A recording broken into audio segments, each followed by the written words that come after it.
नमस्कार, मैं रवीश कुमार। भारत में योजनाएं हर किसी को भले ना दिखें, ना मिले, मगर उन योजनाओं को लेकर सेल्फी पॉइंट हर किसी को दिख सकता है। योजनाओं के प्रचार में भारत का कोई मुकाबला नहीं, बस लागू होने में हम थोड़ा कमजोर पड़ जाते हैं। क्या आपको कभी लगा कि 100 कमियों के बीच में प्रधानमंत्री के फोटो की कहीं भी कमी है?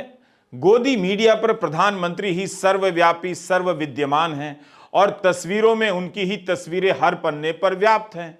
फिर भी ऐसा हो सकता है कि किसी को उनकी तस्वीर ना दिखे, उनकी योजना ना दिखे, इसलिए सेल्फी पॉइंट के साथ प्रधानमंत्री का कटआउट जगह जगह लगा दिया गया है। हमारा कहना है कि प्रधानमंत्री के साथ तस्वीर खिंचाने का राजकीय सुख केवल कुणाल पांडे और सक्षम पटेल को ही क्यों प्राप्त हो? ये दोनों आईआईटी बीएचयू की छात्रा के साथ बंदूक की नोक पर छेड़खानी और गैंग रेप के आरोपी हैं।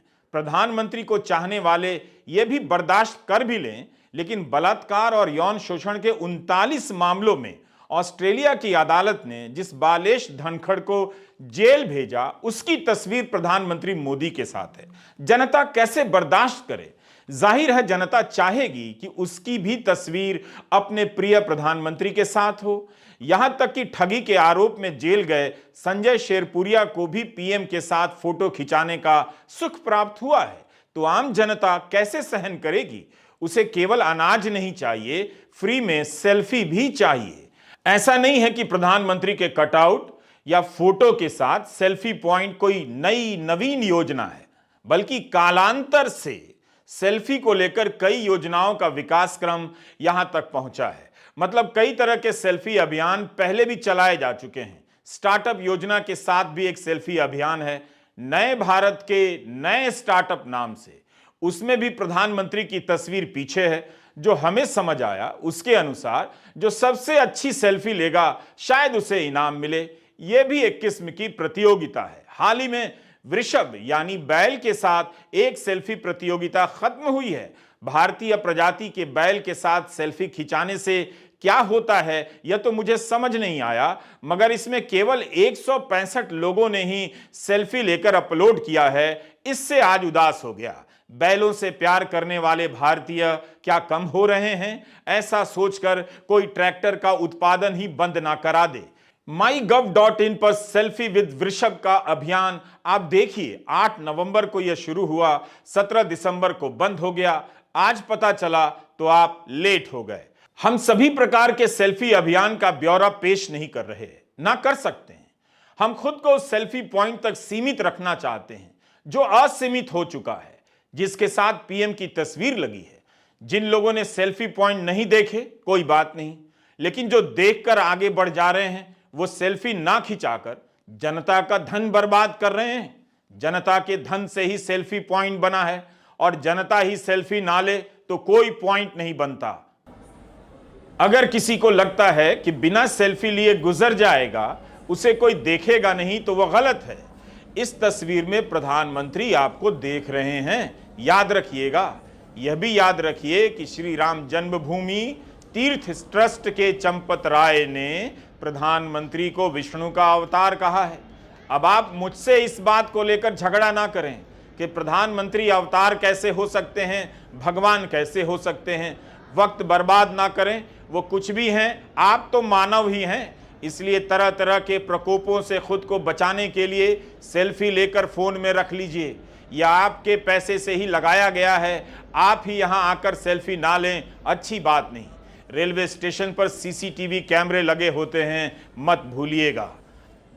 अगर आपने प्रधानमंत्री की तस्वीर के साथ कोई सेल्फी पॉइंट नहीं देखा है, तो इसका मतलब है कि आप बहुत दिनों से स्कूल नहीं गए, कॉलेज नहीं गए, रेलवे स्टेशन नहीं गए, हवाई अड्डा नहीं गए और पार्क नहीं गए, दिल्ली में लोधी गार्डन नहीं गए।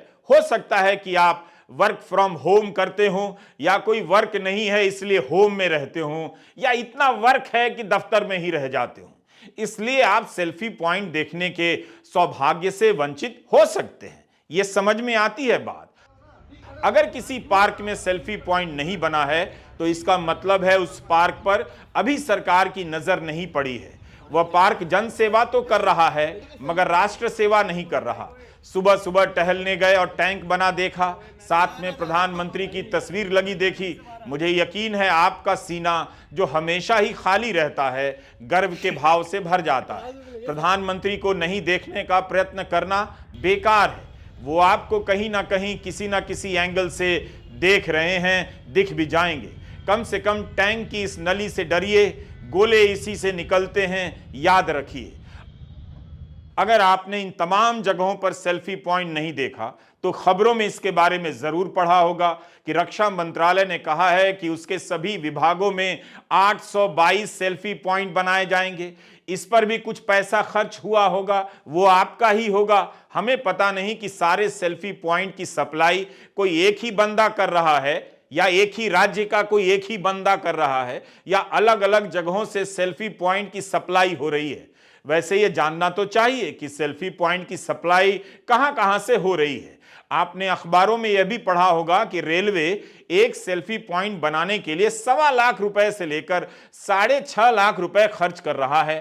अब खबर आई है कि रेलवे के जिस अधिकारी ने सूचना के अधिकार के तहत यह जानकारी दे दी, उसका अकारण तबादला कर दिया गया। इससे पता चलता है कि अब सूचना के अधिकार से भी आप तक जानकारियां नहीं पहुंच पाएंगी। टाइम्स ऑफ इंडिया ने खबर छापी है कि 7 महीने पहले ही उस अधिकारी की नागपुर में डीपीआरओ के पद पर नियुक्ति हुई। 2 महीने पहले अच्छे काम के लिए रेल मंत्री ने सम्मानित किया, मगर एक सूचना क्या दे दी, तबादला हो गया। कानून के हिसाब से उस अधिकारी ने कुछ भी गलत नहीं किया, मगर यह दौर दूसरा है, उस हिसाब से लगता है उसने गलत कर दिया। सेल्फी पॉइंट पर वीडियो बनाने से पहले तरह तरह के सेल्फी पॉइंट देख रहा था। लगा कि योजनाओं की मंडी सजी है।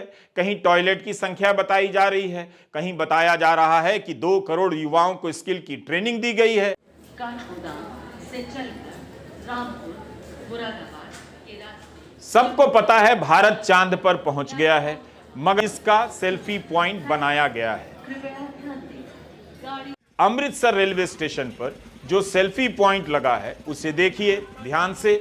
2 करोड़ युवाओं को स्किल ट्रेनिंग दी गई है। यह सेल्फी पॉइंट उन सभी 2 करोड़ युवाओं को खोज रहा है कि जब भी यहां से गुजरें एक सेल्फी तो लेते जाएं। आप युवाओं का भी फर्ज बनता है कि इस वाले सेल्फी पॉइंट से ना बचें, कभी कतराएं नहीं। याद रहे, भारत सरकार अब मजदूरों को विदेश में सप्लाई करने के लिए कई देशों के साथ समझौते कर रही है। कहीं आपसे मांग दिया गया कि 2 करोड़ स्किल वाले सेल्फी पॉइंट की सेल्फी डालें तो खामखा इसकी तलाश में आपको अमृतसर स्टेशन जाना पड़ सकता है। जब सारी दुनिया उल्टी दिशा में जा रही हो तो उसी दिशा को सीधी दिशा घोषित कर देना चाहिए, एकमात्र राजमार्ग घोषित कर देना चाहिए। भारत की जनता वैसे ही जगह जगह पर सेल्फी खिंचाते रहती है। सेल्फी के चक्कर में कई लोगों ने जानें दे दी। यकीन ना हो तो आप इन खबरों को पलटकर देख लीजिए। सेल्फी के चक्कर में 2 भारतीय अमेरिका में 800 फीट गहरी खाई में गिर गए, मौत हो गई। कोल्हापुर में सेल्फी लेते समय 4 लड़कियां जलप्रपात में गिरकर बह गईं, नहीं बचीं। कानपुर में तो एक युवक फोटो के लिए नहर में कूद गया, उसकी मौत हो गई। वेब दुनिया की एक खबर है जुलाई 2023 की। सेल्फी खिंचाने के चक्कर में 72 घंटों के भीतर 8 लोगों की मौत हो गई। तो कहने का मतलब है कि अकेले प्रधानमंत्री मोदी सेल्फी को लेकर गंभीर नहीं है, बल्कि आम जनता तो इसके चक्कर में जान भी दे रही है। 2016 में खंडाला ब्रिज से गिरकर एक लड़की की जान चली गई, वह सेल्फी खिंचा रही थी। इस घटना के बाद महाराष्ट्र पर्यटन विभाग ने सारे जिला उपायुक्तों को पत्र लिखा कि पर्यटन स्थलों पर नो सेल्फी का साइन बोर्ड लगा दिया जाए, यानी सेल्फी ना ले, यहां खतरा है। अब जमाना बदल गया। 2016 से 2023 के बीच भारत विश्व गुरु हो गया है, इसलिए अब जगह जगह सेल्फी पॉइंट बना दिया गया है कि आप सेल्फी जरूर लें। यह तो मानना पड़ेगा कि सेल्फी के लिए जान कुर्बान कर देने वाली जनता के बीच प्रधानमंत्री ने सुरक्षित सेल्फी लेने का विकल्प पेश किया है। प्रधानमंत्री मोदी के कटआउट के साथ सेल्फी पॉइंट सुरक्षित स्थानों पर बनाए गए हैं। इतनी शानदार तारीफ तो गोदी मीडिया का कोई एंकर भी नहीं कर सकता। गोदी मीडिया का एंकर चाहे तो अपनी तरफ से कह सकता है कि सेल्फी की भूखी जनता को फ्री में सेल्फी की सप्लाई हो रही है। बस इसका नाम प्रधानमंत्री गरीब सेल्फी कल्याण योजना नहीं रखा गया है। अफसोस की बात है, प्रशासन की चूक है। इसके लिए जिम्मेदार अफसर का तबादला होना चाहिए। अगर आपको लगता है कि भारत में लोग सेल्फी को लेकर सीरियस नहीं हैं, तो आप गलत हैं। हर घर तिरंगा अभियान के तहत 10 करोड़ लोगों ने तिरंगा झंडे के साथ सेल्फी और फोटो खिंचाकर हरघरतिरंगा.com पर डाला है। अभियान तो हर घर का था, लेकिन 10 करोड़ लोगों ने इसे काफी गंभीरता से लिया और सेल्फी डाले हैं। इसकी भी आलोचना हो रही थी, मगर 10 करोड़ लोग फोटो खिंचाते रहे, हरघरतिरंगा.com पर अपलोड करते रहे। आमतौर पर सरकारी वेबसाइट के लिए nic.in, gov.in का इस्तेमाल होता है। .com अमूमन प्राइवेट होता है। इस वेबसाइट को चलाने वाला कौन है यह मुझे नहीं मालूम। चलाने वाला ही आकर बता दे तो राम जी उसका भला कर दें। हमारे पास ऐसा कोई जरिया नहीं है कि 10 करोड़ की संख्या को चुनौती दे सकें, जांच कर सके। वैसे ऐसे दावों की ऑडिट होती तो बहुत सारा फालतू समय फालतू में खर्च हो जाता। इसी तरह हम सभी फालतू टाइम का इस्तेमाल कर चुके होते। फालतू समय का फालतू में खर्च करना भी राष्ट्रीय बचत है। अगर वाकई 10 करोड़ लोगों ने तिरंगा के साथ सेल्फी लेकर फोटो अपलोड किया है, यह बहुत बड़ी बात है। इससे पता चलता है कि प्रधानमंत्री नरेंद्र मोदी सेल्फी को लेकर अभी कई योजनाएं लेकर आ सकते हैं। इन योजनाओं का बहुत स्कोप है। अगर सरकार सेल्फी के मार्केट के हिसाब से समझा दे तो जनता तुरंत समझ जाएगी कि यह भी उसके फायदे के लिए है। पूछिए कैसे? IMARC इंपैक्ट इनसाइट्स ग्रुप एक मार्केट रिसर्च फर्म है। इनका एक शोध है कि दुनिया भर में सेल्फी स्टिक का बाजार $610 मिलियन तक पहुंच गया है और यह 2028 तक $740 मिलियन का हो जाएगा। 2023 से 2028 के बीच 3% से विकास होना तय माना जा रहा है। भारत की जनता आजकल 2030, 2035, 2047, 2090 में पूरे होने वाले लक्ष्यों को तुरंत समझ जाती है, मान लेती है। उसे वो लक्ष्य नजर नहीं आते जो 2022 में पूरे होने थे, नहीं हुए, यानी किसानों की आमदनी डबल नहीं हुई। इसलिए 2028 में सेल्फी स्टिक का कारोबार $740 मिलियन का हो जाएगा। यह सुनते ही भारत की जनता इसमें अपना राष्ट्रहित देखने लग जाएगी, ऐसा मेरा विश्वास है और यही जनता का ट्रैक रिकॉर्ड है। ना मैं हताश होता हूं, ना जनता मुझे निराश करती है। क्या ही क्वालिटी है! क्या आम आदमी की सेल्फी की चाह और प्रधानमंत्री की सेल्फी की चाह में कोई अंतर नहीं? बहुत अंतर है। आम आदमी सेल्फी लेता है, फोटो लेता है, हम सब जानते हैं। इसका मतलब यह नहीं कि हम उससे कहें कि आप हमारे कटआउट के साथ सेल्फी लीजिए। देखिए, आपको भी पता है कि हम सेल्फी की राजनीति पर बात करने जा रहे हैं, उसी के लिए वीडियो बनाया है। यह जो सेल्फी पॉइंट है, मौजूदा समय में भारत के लोकतंत्र के कैरेक्टर की झलक दे रहा है। सेल्फी उस दृश्य संस्कृति, विजुअल संस्कृति का हिस्सा है जिसके तहत आप किसी देश को, किसी सरकार को तरह तरह के विज्ञापनों के जरिए देखते हैं, महसूस करते हैं। सेल्फी का उद्गम तो सेल्फ यानी निज यानी मैं से आया, मगर अब यह राजनीति का भी हिस्सा है।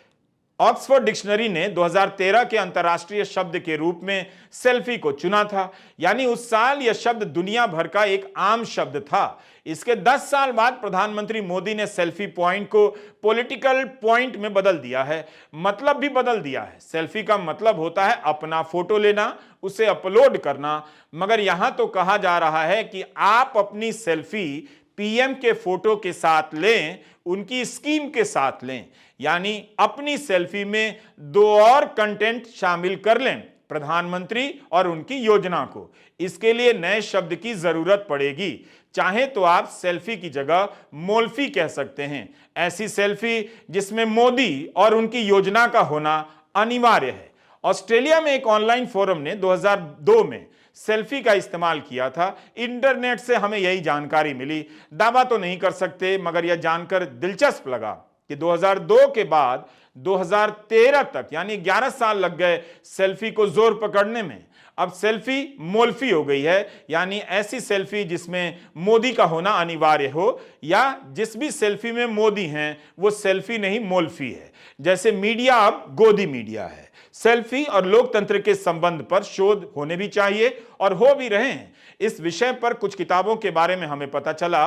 2014 में ब्रुक वेंट की सेल्फी पर किताब आई, इसका नाम है the allure of the selfie. 2017 की किताब है सेल्फी सिटीजनशिप, इसे लिखा है एंडी कुंसमैन ने। 2018 में विल स्टार की किताब आई selfie how we became so self obsessed. Julia Eckel की एक्सप्लोरिंग द सेल्फी भी 2018 में आई थी। 2021 में किताब आई the world in a selfie an inquiry into the tourist age. Selfie democracy के नाम से किताब है, हमने नहीं पढ़ी, मगर इसकी लेखिका प्रोफेसर एलिजाबेथ लॉश बता रही हैं कि स्मार्टफोन आने के बाद नेता लोगों तक सीधे पहुंचने लगे, कभी प्रोपेगेंडा वीडियो के जरिए, कभी मीम के जरिए, कभी फोन के बाहर सेल्फी जैसे अभियानों के जरिए।